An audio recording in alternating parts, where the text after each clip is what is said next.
matalik na magkaibigan. Mabait, matulungin at mapagbigay si Pagong. Subalit si Matching ay tuso at palabiro. Isang araw, nakakita si Pagong ng puno ng saging. Sabi ni Pagong, Matching, tingnan mo ang puno ng saging na ito. Maganda ang nakatubo. Gusto ko itong itanim sa ating bakuran para pag nagkabunga ay makapain natin ito. Masaya, sabi ni Pagong. Paano ang mukha mo masaya?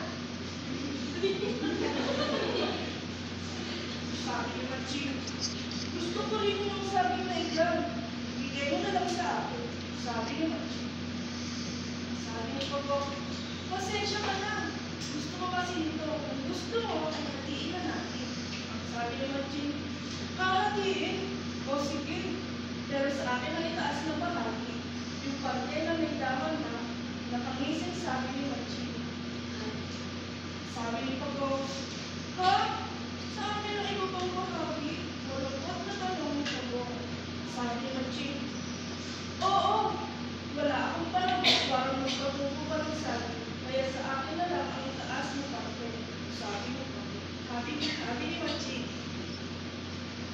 Umuwing malungkot si Pagong dala ang kalahati ng bahagi ng nalitan. Kids, paano kami malungkot? Samantalang si Matching ay masayang umuwi na dala ang madami ng bahagi ng puno. Paano ang masayang mukha? Inalagaan ni Pagong ang kanyang halaman araw-araw at tinitiligan niya ito at nilalagay ng bata. Ganun din, ang ginawa ni Matching, subalit makalipas sa isang linggo ay nalanta ang itananim na saging Matching. Si Pagong naman ay natuwa nang makitang umusbong ang dahon ng kanyang itananim, kaya't lalo niya itong inalagaan. Hanggang sa mamunga. Nainggit si Matching nang makita ang bunga ng halaman ng Pagong. Kids, paano mukha na nainggit?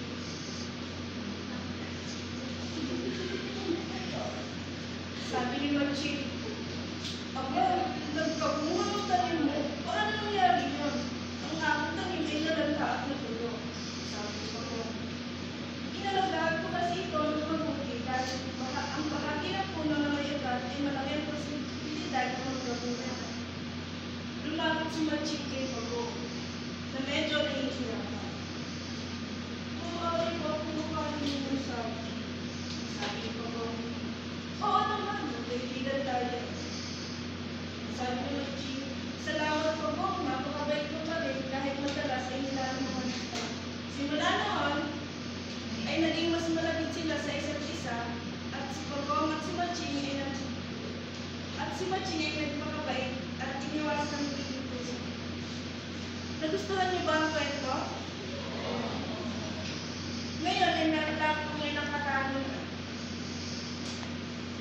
Ano ang pag-uugali na mayroon si Pagong? Tama, mabait, matulungin at mapagbigay. Ano naman ang pag-uugali na mayroon si Matching? Tama, puso at mapagmamang. Nais niyo bang gayahin ang pag-uugali na mayroon si Matching? Tama.